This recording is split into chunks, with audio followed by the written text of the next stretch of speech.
Imagine holding a metal in your hand that is stronger than steel, lighter than iron, does not rust in seawater, can survive inside jet engines hotter than lava, and is even safe enough to live inside the human body. Sounds like something from a science fiction movie, right? But this metal is real, and you probably encounter it more often than you think. From fighter jets and submarines to smartphones, luxury watches, and even artificial bones, titanium is everywhere. But here's the strange part. Titanium is one of the most common elements on Earth. Yet making pure titanium is so difficult that for decades it was considered more valuable than gold. In fact, there was a time when only military governments could afford it.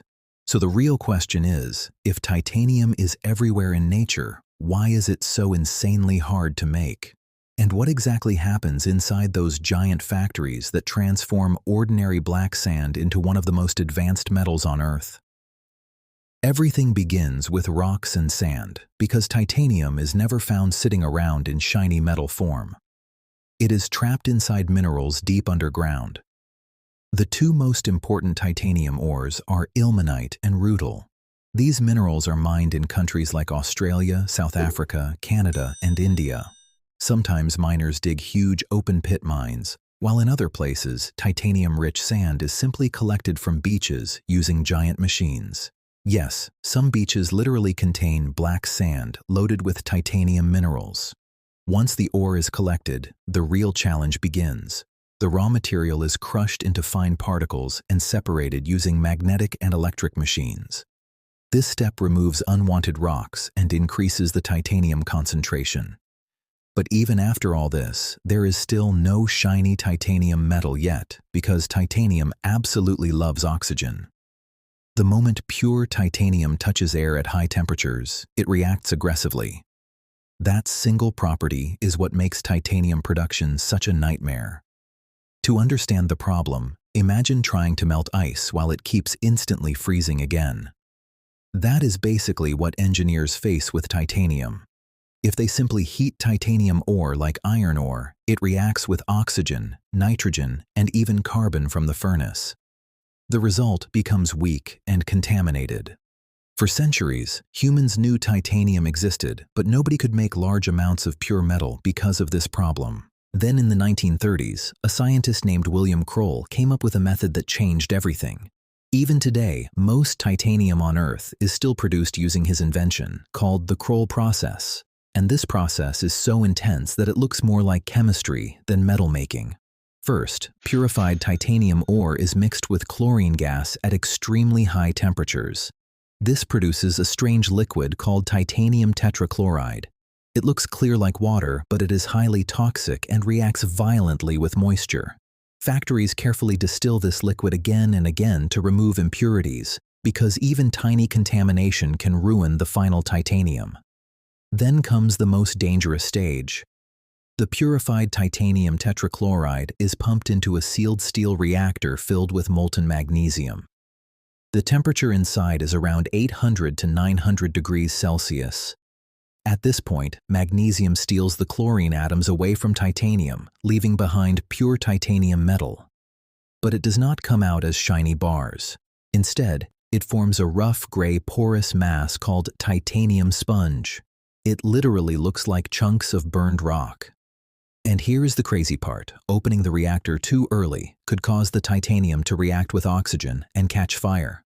Titanium fires are terrifying because they burn extremely hot and cannot easily be extinguished with water. So workers carefully cool the reactor in controlled conditions before removing the titanium sponge. Next, the sponge is crushed, cleaned, and pressed into compact blocks. These blocks are then melted inside giant vacuum furnaces. The vacuum is important because titanium still reacts with air very easily. In some factories, giant electric arcs hotter than lightning melt the titanium under vacuum conditions. The molten titanium is poured into molds to form huge ingots weighing several tons. But the process is still not over. Those ingots are reheated and squeezed through massive industrial machines that apply thousands of tons of pressure. This shaping process improves the metal's strength and internal structure. Some titanium becomes thin sheets for aircraft bodies, some turns into pipes for chemical plants, while some becomes medical implants that can stay inside the human body for decades without rusting. One of the reasons titanium became famous is because of the aerospace industry. During the Cold War, the United States and Soviet Union were obsessed with building faster jets and spy planes. Ordinary metals became too heavy or too weak at extreme speeds. Titanium solved the problem perfectly. The legendary SR-71 Blackbird spy plane was made mostly from titanium because it could survive tremendous heat while flying over 3 times the speed of sound. Imagine a metal strong enough to survive conditions that would soften ordinary aluminum like butter. But titanium is not just used in war machines. Surgeons use titanium plates and screws to repair broken bones because the human body accepts titanium incredibly well. Your bones can literally grow around it. That is why titanium is used in dental implants and artificial joints. Even luxury products love titanium because it is light, strong, and corrosion resistant. Some expensive watches and smartphones use titanium frames for exactly that reason. Still, despite all its advantages, titanium remains expensive. Producing it takes enormous energy, complicated chemistry, and specialized equipment.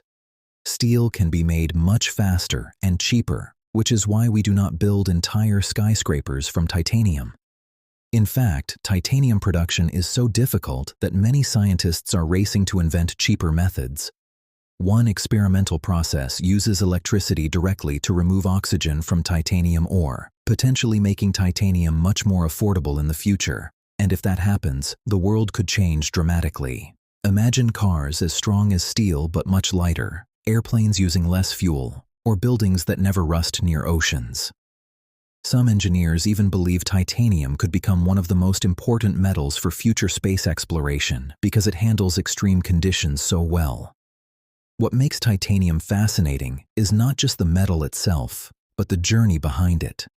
Hidden inside ordinary black sand is a material strong enough for fighter jets, safe enough for the human body, and valuable enough to challenge entire industries. And turning that sand into usable titanium requires chemistry, fire, vacuum chambers, and temperatures hot enough to melt almost everything around it. So the next time you hear the word titanium, do not just imagine a shiny metal.